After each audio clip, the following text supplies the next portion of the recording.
one, yes, I think there are particular issues that anti-war women kind of bring to the forefront.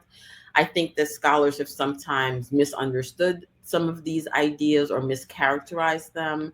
So definitely the concern with their male counterparts, their brothers, their uncles, their, those kinds of concerns, which have been sometimes categorized as um, maternalist, I would say, or um, not as radical, or very sort of women as caretaker kind of mode.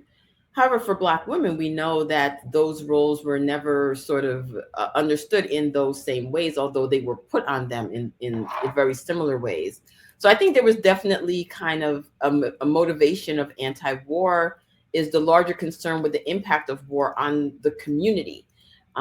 Yes, the men, the boys, the sons, etc., but also the role and the impacts on women and the larger community left behind.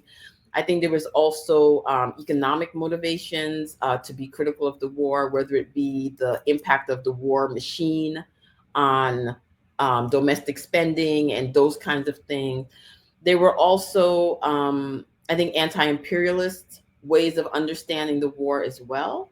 And some of the unique things that I see in terms of how women are talking about the war is thinking about warfare and power and the body, and thinking about war as another example of a lack of self-determination. There's a great poem, June Jordan, a poem about my rights, where she talks about her body being penetrated, like Namibia, like, Mozambique, and sort of likening that to colonialism.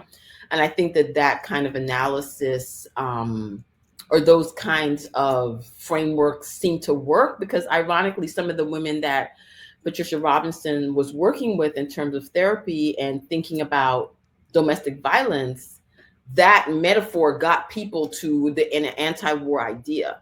So thinking about, like, what does war mean in sort of this very real, visceral way, and through the body seemed to be one unique way that people who were women analyzed the war. And I think there was also a sense of community, family, the body politic writ large, in a way that, in a way, war was something that wasn't just experienced by the one individual in the warfare, but the entire community